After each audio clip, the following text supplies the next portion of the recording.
The Lallan top show is sponsored by next door hub. अपने business को online लेकर आओ फ्री में। नेक्स्टडोर हब पे अपना दुकान ऑनलाइन करना है एकदम आसान। नेक्स्टडोर हब आपको अपने शहर में और अधिक उपभोक्ताओं तक पहुंचा देता है, आपको अपना बिजनेस बढ़ाने में मदद करता है। नजदीकी दुकान से खरीदना अब पहले से भी होगा आसान। हम हैं next door hub, local online shopping platform.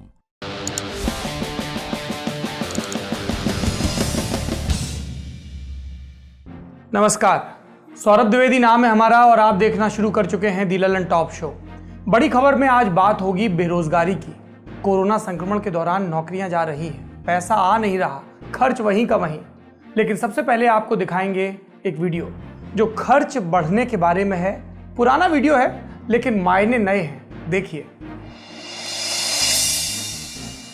साल का रिपोर्ट कार्ड के कुछ ही घंटों में उन्होंने देश में जिस प्रकार से पेट्रोल के दाम बढ़ा दिए, ये दिल्ली सरकार की शासन चलाने की नाकामयाबी का जीता जागता सबूत है। देश की जनता के अंदर भारी आक्रोश है और इसके कारण और भी चीजों पर बहुत बड़ा बोझ होने वाला है, सरकार पर भी बहुत बड़ा बोझ होने वाला है। मैं आशा करूंगा कि प्रधानमंत्री जी देश की स्थिति को गंभीरता से ले और पेट्रोल के दाम बढ़ाए हैं उसको वापस करें। ये नरेंद्र मोदी हैं, गुजरात के मुख्यमंत्री नरेंद्र मोदी। साल 2012 के मई महीने में यूपीए 2 की मनमोहन सिंह सरकार ने पेट्रोल की कीमत एक साथ ₹7.54 बढ़ा दी थी। ये एक साल में तीसरी बार हुई बढ़ोतरी थी। संयोग ऐसा कि यूपीए 2 सरकार की तीसरी सालगिरह के ठीक बाद ये हुआ। प्रेस के साथ साथ यूपीए में कांग्रेस के सहयोगियों ने भी आपत्ति ली और आपत्ति ली नरेंद्र मोदी ने। वो गांधीनगर से दिल्ली के रास्ते पर चल चुके थे, इसलिए प्रेस राष्ट्रीय मुद्दों पर उनके बयानों को प्रमुखता से छापती थी। तो नरेंद्र मोदी ने क्या बयान दिया था? उन्होंने कहा था कि ऐसी बढ़ोतरी दिल्ली सरकार की शासन चलाने की नाकामयाबी का जीता जागता उदाहरण है। इस एक वाक्य में बहुत सारी बातें हैं जिन पर ध्यान दिया जा सकता है। मिसाल के लिए केंद्र या भारत सरकार की जगह दिल्ली सरकार शब्द का इस्तेमाल, लेकिन फिलवक्त हमारा ध्यान है शासन चलाने की नाकामयाबी पर। लेकिन 8 साल पुराना वीडियो हमने आपको दिखाया क्यों? जवाब एक लतीफे में है। एक बार दो दोस्त सो रहे थे। रात 3 बजे एक दोस्त ने दूसरे को उठाया, पूछा, भाई घुट-घुट कर मरना अच्छा है या एक बार में? दोस्त ने जवाब दिया, एक बार में। तो पहला दोस्त बोला, तो अपना दूसरा पैर भी मेरे सीने पर रख दो ना, एक बार में ही मर जाऊं।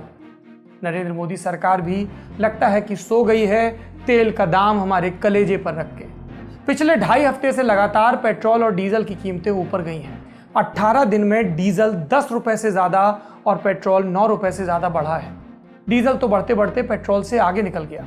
24 जून को दिल्ली में डीजल की कीमत ₹79.88 थी और पेट्रोल की कीमत ₹79.76। कहने को ये बढ़ोतरी तेल कंपनियों की तरफ से हुई, लेकिन ये दाम उनके हाथ में है नहीं। क्यों नहीं है? 82 दिन तक तेल की कीमतें वही रहीं। फिर 7 जून से तेल कंपनियों ने पुरानी व्यवस्था लागू की, जिसके तहत तेल के भाव रोज तय होते हैं। अंतर्राष्ट्रीय बाजार में कच्चे तेल की कीमतें अब बढ़ रही हैं, लेकिन ये आज भी 2014 के भाव से आधे पर हैं। तो कीमत बढ़ कहाँ रही है? बढ़ रही है क्योंकि केंद्र ने अपना घाटा पूरा करने के लिए लगातार पेट्रोल और डीजल पर एक्साइज ड्यूटी बढ़ाई थी।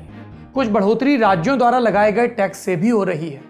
डीजल महंगा होने की बात को हम उन कार मालिकों के संदर्भ में नहीं कह रहे हैं जो लाख 2 लाख ऊपर खर्च करके डीजल गाड़ी ले लेते हैं। डीजल का भाव हम इसलिए बता रहे हैं क्योंकि यही किसानों के ट्रैक्टर में पड़ता है। मॉनसून दहलीज पर है, कुछ जगह बुआई अभी भी होनी है, जिसके लिए ट्रैक्टर चाहिए, जिसके लिए डीजल चाहिए। डीजल ही उन ट्रकों में पड़ता है जो भारत में सबसे ज्यादा सामान ढोते हैं। और ये बात नरेंद्र मोदी 2012 में ही जानते थे, तभी तो वो कह रहे थे कि तेल की कीमत में बढ़ोतरी का और भी जगह बड़ा बोझ होने वाला है। ईंधन को सरकार सोने का अंडा देने वाली मुर्गी की तरह इस्तेमाल कर रही है। सरकार न टैक्स जमा कर पा रही है, न अपना खर्च काबू कर पा रही है, और इसीलिए अपना घाटा पाटने के लिए वो तेल पर लगी एक्साइज पर कुछ ज्यादा ही निर्भर होती जा रही है। इस मक्कारी की कीमत डीजल ग्राहक जैसे ट्रक मालिक और किसानों ने ज्यादा चुकाई है। 2011 में डीजल पेट्रोल से लगभग 30 रुपए सस्ता था। आज ये फर्क दूसरी दिशा में जाने लगा है। हमारी अपील है कि मोदी सरकार 8 साल पहले नरेंद्र मोदी द्वारा दिल्ली सरकार को देश की स्थिति गंभीरता से लेने वाली सलाह पर अमल करे, क्योंकि अब वही दिल्ली सरकार है। बढ़ते हैं दिन की सुर्खियों की तरफ। सबसे पहले कोरोना संक्रमण से जुड़े आंकड़े। भारत में पिछले 24 घंटे में 15,968 नए मामले सामने आए। 465 कोविड-19 मरीजों की मौत भी हुई। 10,495 लोग ठीक हुए। लगातार हो रही आलोचना के बीच आखिरकार Indian council of medical research ने आदेश दिया कि पूरे देश में हर उस व्यक्ति की कोरोना जांच होगी जिसमें लक्षण नजर आएंगे, और इसके चलते टेस्टिंग कुछ बढ़ी है। 23 जून के दिन 2,15,195 सैंपल टेस्ट किए गए, लेकिन ये काफ़ी नहीं है। कुल मिलाकर अब तक भारत में कोरोना के मामले हो गए हैं 4,56,183, मौत का आंकड़ा 14,476 और ठीक हुए 2,58,685। दूसरी सुर्खी बाबा रामदेव की पतंजलि से जुड़ी है। बाबा रामदेव की पतंजलि फर्म ने एक दवा लॉन्च की, नाम रखा कोरोनिल। दावा किया कि कोरोना की दवा है। इस दावे पर खड़ा भूचाल आज और बड़ा हो गया। उत्तराखंड के आयुर्वेद विभाग में लाइसेंस अफसर ने समाचार एजेंसी ANI को बताया कि प्रशासन की तरफ से पतंजलि को दिया लाइसेंस खांसी जुकाम की दवा बनाने के लिए था। ये बात हमने आपको कल भी बताई थी कि कोई भी कोरोना के नाम पर दवा बनाकर उसका प्रचार प्रसार नहीं कर सकता जब तक उसके पास तमाम अनुमतियां ना हो। ड्रग लाइसेंस अथॉरिटी ने पतंजलि को नोटिस जारी कर जवाब तलब किया है। फिलहाल यही लगता है कि पतंजलि ने अपने दावों से पहले जरूरी औपचारिकताएं पूरी नहीं की। इसके अलावा केंद्रीय आयुष मंत्री श्रीपद नायक, उन्होंने भी नियमों की बात की, लेकिन थोड़े नर्म शब्दों में। ANI के मुताबिक उन्होंने कहा कि ये अच्छी बात है कि बाबा रामदेव ने देश को एक नई दवा दी है, लेकिन नियमों के मुताबिक इससे पहले आयुष मंत्रालय के पास भेजा जाना चाहिए था। पतंजलि का कहना है कि उन्होंने रिपोर्ट भेजी है, हम उसे देखेंगे, उसके बाद अनुमति दी जाएगी। अब चलते हैं दिन की बड़ी खबर की तरफ। 2.5 महीने के लॉकडाउन के बाद सरकार के अनलॉक 1 को 3 हफ्ते पूरे हो गए हैं। बस आपको टीवी पर वैसी तस्वीरें तैरती नहीं दिखती जिसमें प्रवासी मजदूर अपने गांव की तरफ पैदल जा रहे थे। कोई बेटी अपने बाप को साइकिल पर ले जा रही थी, तो कोई माँ बच्चे को सुलाकर सूटकेस खींच रही थी। या फिर वो तस्वीरें जिसमें भूखे प्रवासी मजदूर खाने के पैकेट पर झपट रहे थे। अब ये चीज़ें पीछे छूट गई हैं। अब खबरों में चीन से झगड़ा है, बिहार चुनाव की तैयारियां हैं, और हाँ, कोरोना ठीक करने वाली दवाई भी खबरों में है। लेकिन उन लाखों मजदूरों का क्या हुआ जो लॉकडाउन के बाद शहरों में अपना रोजगार छोड़कर गांव की तरफ गए थे? वो लाखों मजदूर जिनकी परेशान करने वाली तस्वीरें हमने देखी थी। उन कामगारों का क्या हुआ जिनकी फैक्ट्रियां या उद्योग धंधे बंद होने से नौकरियां चली गई? क्या उनको दोबारा नौकरी मिली? आज बात राहत की है। आज खबर कुछ अच्छी है, सुनिए। रोजगार या बेरोजगारी की बात सरकार आंकड़ों के जरिए करती है और आंकड़ों से ही समझती है। तो बेरोजगारी दर पर ताजा आंकड़ों की बात कर लेते हैं। बेरोजगारी दर का नया आंकड़ा आया है, सरकार की तरफ से नहीं, एक थिंक टैंक ने जारी किया है। Centre for monitoring Indian economy यानी CMIE। ये हर हफ्ते देश में बेरोजगारी के आंकड़े जारी करता है। CMIE के 23 जून को जारी डेटा के मुताबिक अब देश में सिर्फ उतनी ही बेरोजगारी रह गई है जितनी कोरोना संकट से पहले थी। यानी लॉकडाउन खत्म होने के 3 हफ्ते में उतने लोगों को फिर से रोजगार मिल गया जितने लोगों के पास लॉकडाउन से पहले रोजगार था। आंकड़ों का सरलीकरण करें तो लॉकडाउन में लोगों की नौकरी गई जरूर थी, लेकिन अब उतने ही लोगों को वापस रोजगार मिल गया है। थोड़ा और विस्तार से समझते हैं। 21 जून को जो हफ्ता खत्म हुआ उसमें बेरोजगारी दर 8.5% रही, और लॉकडाउन के दौरान ये कितनी थी? 3 मई को बेरोजगारी दर सबसे ज्यादा 27.1% थी। लॉकडाउन से पहले मार्च के महीने में बेरोजगारी की दर थी 8.7%। यानी मार्च में 8.75% से बढ़कर मई में ये 27.1% पर पहुंची, और लॉकडाउन खुलने के 3 हफ्ते बाद ये फिर से 8.5% हो गई। आप कहेंगे भैया लल्लन टॉप, ये आंकड़ों वाला जोड़ घटा हमें कुछ कम समझ में आया, क्योंकि मुझे कम आता है तो मुझे लगता है कि मेरे दर्शकों में भी कुछ को शायद ना समझ में आए। तो इन आंकड़ों को और आसान तरीके से समझते हैं। बेरोजगारी दर का मतलब होता है देश के लेबर फोर्स, यानी देश में जितने भी काम करने लायक लोग हैं उनमें से ऐसे लोगों का प्रतिशत जो काम तो करना चाहते हैं लेकिन रोजगार मिल नहीं रहा, इसलिए घर बैठे हैं। यानी अगर देश में काम करने लायक कुल 100 लोग हैं और इनमें से 27 लोगों को रोजगार नहीं मिल रहा, तो इसका मतलब हुआ कि बेरोजगारी दर 27% है।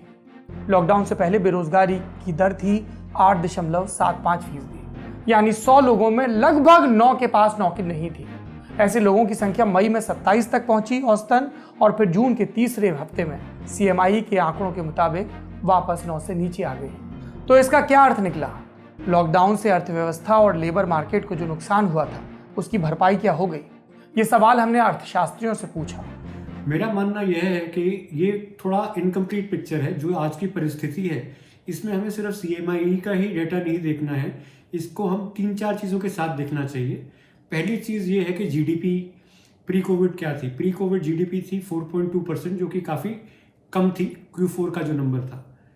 कोविड के आने के बाद जो अटकलें लग रही हैं, -5% तक जा चुका है नीचे GDP इस साल की जो संभावना है। और मेरा मानना यह है कि शायद ये लोएस्ट नंबर नहीं, इससे भी काफ़ी नीचे जा सकता है। ऐसा भी हो सकता है कि -8 या -8.5% GDP में कंट्रैक्शन हो जाए करंट ईयर के अंदर। तो उसके बाद उसके रहते हुए ये एम्प्लॉयमेंट को सिर्फ देखना शायद सही नहीं होगा, क्योंकि इस एम्प्लॉयमेंट के अंदर अंडर एम्प्लॉयमेंट कितनी डिस्गाइज्ड है और कितनी ये सिर्फ काम करने के लिए, अपना शरीर और आत्मा एक साथ रखने के लिए लोग काम कर पा रहे हैं, सिर्फ वो है। क्योंकि वेज लॉस तो बहुत ज़्यादा हो चुका है इकोनॉमिक लॉस के साथ। वैसे भी एक सवाल उठता है कि ये कवरेज में जो है कौन लोग इस आंकड़े के दायरे में आया है। लेकिन अगर हम ये मान के चलें कि कंपेरेबल सैंपल है तो ये तो लगेगा ही कि जो उसके पहले बेरोजगारी की दर थी और अभी में कोई खास अंतर नहीं है।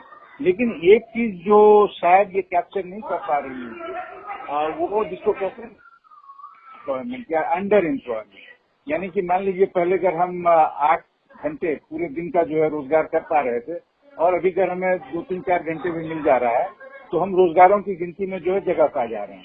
तो एक तो ये हो सकता है, क्योंकि मेरा असेसमेंट ये है कि अभी स्थिति रोजगार के दृष्टिकोण से और अर्थव्यवस्था के दृष्टिकोण से जो है अर्थव्यवस्था की जो गति है वो चरमराई हुई है। आंकड़ों के हिसाब से बेरोजगारी पहले वाले ढर्रे पर ही आ गई है, लेकिन देश की कुल बेरोजगारी दर के भी 2 हिस्से होते हैं, शहरी इलाकों की बेरोजगारी और ग्रामीण इलाकों की। अब शहरी इलाकों में बेरोजगारी की दर 11.2% है, जबकि लॉकडाउन से पहले शहरी इलाकों में बेरोजगारी की दर थी 9%। यानी लॉकडाउन के बाद शहरों में बेरोजगारी बढ़ी थी और अब भी पहले से ज्यादा है। अब ग्रामीण इलाकों की बात करते हैं। यहाँ पर बेरोजगारी की दर अब 7.26% है और लॉकडाउन से पहले कितनी थी? 8.3%। यानी ग्रामीण इलाकों में लॉकडाउन के बाद बेरोजगारी कम हुई है। इसका मतलब यह है कि शहरों से जो प्रवासी मजदूर गाँव की तरफ गए थे उनको भी गाँव में रोजगार मिला है। और गाँव में रोजगार के क्या साधन हैं? ज़्यादातर खेती और मनरेगा। इस बारे में अर्थशास्त्री MK वेणु कहते हैं कि एग्रीकल्चर सेक्टर में अच्छी ग्रोथ से लोगों को रोजगार मिल रहा है। पहले का भी अनुभव रहा है कि खेती की उच्च वृद्धि दर से अर्थव्यवस्था का ओवरऑल रिवाइवल होता है। इसके साथ ही MK वेणु मनरेगा को भी श्रेय देते हैं। ग्रामीण इलाकों में बेरोजगारी घटने की वजह हमने और भी अर्थशास्त्रियों से पूछी। इतना भारी जंप हुआ है नरेगा की एम्प्लॉयमेंट में, पिछले महीने में जून में करीब 65% का जंप हुआ है। वो शायद इसी वजह से है कि जो urban migrant population rural India में गई है वो लोग अब काम कर रहे हैं। तो क्या ये चीज़ जो है सस्टेनेबल है? क्या ये आगे हो सकता है? तो आपको देखना ये भी होगा कि नरेगा का जो था उसको एसेट लिंक बना दिया गया था जब से मोदी जी आए, एक बड़ा अच्छा उसके अंदर सुधार किया गया। पर इतना ज़्यादा पक्का काम क्या हम नरेगा के अंदर इतनी जल्दी और क्रिएट कर पाएंगे कि हमें वापस कच्चे काम की तरफ लौटना पड़ेगा? क्योंकि मोदी जी ने ये भी कहा था कि गड्ढा खोदिए और गड्ढा भरिए, कोई काम नहीं होता। तो मुझे ये लगता है कि उस संभावना तक हमें दोबारा नहीं जाना है। और जो आंकड़े सारे अर्बन इंडिया के और हमारे MSME सेक्टर के बताते हैं वो ये बता रहे हैं कि ऑलरेडी बहुत बड़ा क्राइसिस है। हमारे जो पिछले महीने का सर्वे था उसके मुताबिक अगस्त एंड तक 5 से 6 करोड़ नौकरियां खत्म होने की संभावना है MSME सेक्टर के अंदर। दूसरी चीज़ जो अगस्त में होगी, जो टर्म लोन मोरेटोरियम RBI ने दिया हुआ है वो भी खत्म हो जाएगा। तो उसके बाद आपको पता लग जाएगा कि इस हमाम में कौन कौन नंगे हैं। क्योंकि मुझे नहीं लगता कि किसी की भी क्षमता होगी कि वो अपनी टर्म लोन वापस कर पाएँ, लोन्स को सर्विस कर पाएँ, लोगों को तनख्वाह दे पाएँ। तो एक क्राइसिस की तरफ हम लोग जो है अग्रसर हैं। प्रधानमंत्री मोदी ने कोविड राहत पैकेज में मनरेगा के लिए कुछ घोषणाएं की थी। मनरेगा में रोजाना की मजदूरी बढ़ाकर 202 रुपए की गई थी। इसके अलावा 40,000 करोड़ रुपए का और भी फंड आवंटित किया गया था। इसमें पहले बजट में मनरेगा को 61,000 करोड़ रुपए दिए गए थे। लॉकडाउन के बाद से मनरेगा में काम मांगने वालों की संख्या बढ़ी है। ग्रामीण इलाकों में मनरेगा आमदनी का जरिया बन रहा है। इसके अलावा अच्छे मानसून और खरीफ की सही बुआई से भी ग्रामीण इलाकों में एक बड़ा संकट टल गया, जो कोरोना की वजह से देश की अर्थव्यवस्था पर आया था। लेकिन इस आंकड़े के आने के बाद सरकार को ढीला नहीं पड़ना चाहिए। मनरेगा कुछ महीने काम दे पाता है, वो सरदर्द की दवा है, माइग्रेन का इलाज नहीं। बेरोजगारी का स्थायी समाधान नए अवसरों में है। इसके लिए क्या करना चाहिए सरकारें जानती हैं। सवाल बस इतना है कि सरकार कितनी ईमानदारी से इसके लिए प्रयास करती है। बाकी ग्रामीण क्षेत्रों में बेरोजगारी की दर घटी है तो इसके लिए भी सरकार बधाई की पात्र है, लेकिन प्रयास लगातार होते रहने चाहिए ताकि तरक्की स्थायी रहे।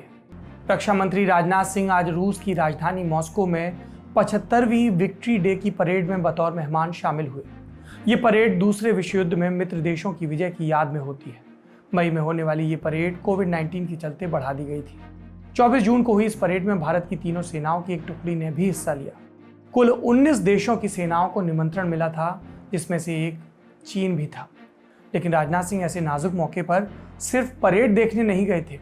रक्षा साझेदारी में रूस भारत का सबसे पुराना और सबसे पक्का दोस्त है।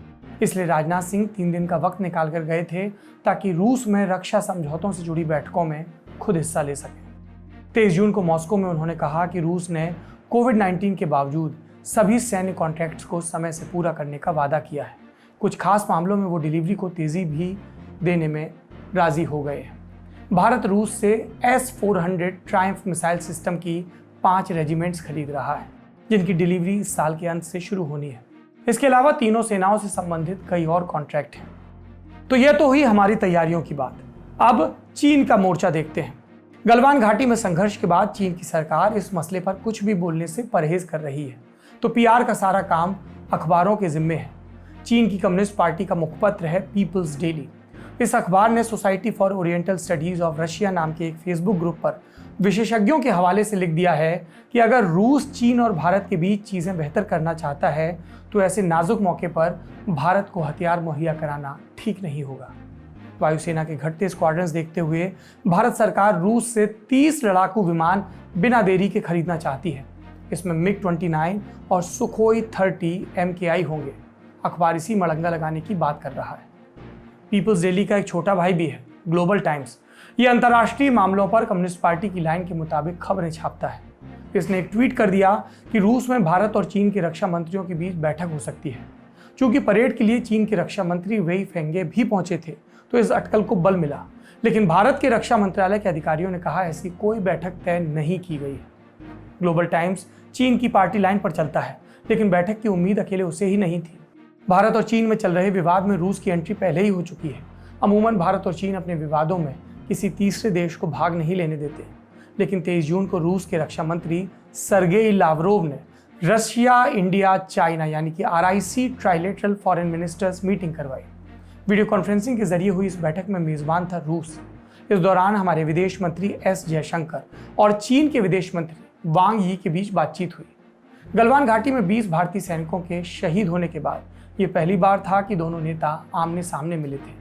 भारत के साथ ही रूस के चीन से भी अच्छे संबंध हैं। बैठक के दौरान जयशंकर ने अंतर्राष्ट्रीय कानूनों के प्रति आदर और अपने साथी देशों के जायज हितों के प्रति सम्मान रखने की बात की। इशारा था चीन की तरफ, जिसने गलवान घाटी और पेंगोंग लेक में 90 के दशक से चले आ रहे समझौतों का मखौल बना दिया है। इसलिए भारत हर वो कदम उठा रहा है जिससे वो चीन को संदेश दे सके। 23 जून को भारत सरकार ने आदेश दिया कि गवर्नमेंट मार्केट प्लेस पोर्टल पर सभी वेंडरों को नए सामान को रजिस्टर कराने से पहले ये बताना होगा कि ये सामान आया कहां से है, माने कंट्री ऑफ ओरिजिन वाला कॉलम भरना होगा। सरकार के मंत्रालय और दूसरे सरकारी विभाग अपनी जरूरत का सामान और सेवाएं केंद्रीय वाणिज्य मंत्रालय के ऑनलाइन बाजार से खरीदते हैं। चाहे तो आप इसे सरकारी संस्थाओं का अमेजॉन या फ्लिपकार्ट कह सकते हैं। कंट्री ऑफ ओरिजिन मालूम होने से यह तय हो सकेगा कि कौन सा माल देसी है या किस सामान का कच्चा माल विदेश से आयात किया गया है। इंडियन एक्सप्रेस अखबार की खबर के मुताबिक पोर्टल पर एक मेक इन इंडिया वाला फिल्टर भी है। इसके 2 मकसद हो सकते हैं। आत्मनिर्भर भारत अभियान पर जोर कि ज्यादा से ज्यादा देश में बना सामान इस्तेमाल हो, और दुनिया में मैन्युफैक्चरिंग के बादशाह चीन को एक संदेश जाए, थैंक्स बट नो थैंक्स। इसके अलावा केंद्रीय राजस्व विभाग ने चीन, कोरिया और वियतनाम से आने वाले स्टील उत्पाद पर एंटी डंपिंग ड्यूटी भी लगा दी है। इसका असर समझने से पहले जानिए कि डंपिंग क्या होता है। कभी कभार ज्यादा उत्पादन वाले देश या कंपनी ऐसी कीमत पर माल दूसरे देश को निर्यात कर देते हैं जो उनके घरेलू बाजार से भी कम होता है। मान लीजिए एक कार है जिसकी कीमत भारत में 10 लाख है। अगर ये कार 9.5 लाख में नेपाल के बाजार में वो उतार दे तो इसे कहा जाएगा डंपिंग। इस माल को जब किसी देश में ये आता है तो घरेलू कंपनियों को इससे नुकसान होता है, क्योंकि वो चाहे जितनी मेहनत करें लागत से नीचे तो अपना माल बेच नहीं सकती, और ऐसे में उनकी सुरक्षा के लिए लगाई जाती है एंटी डंपिंग ड्यूटी।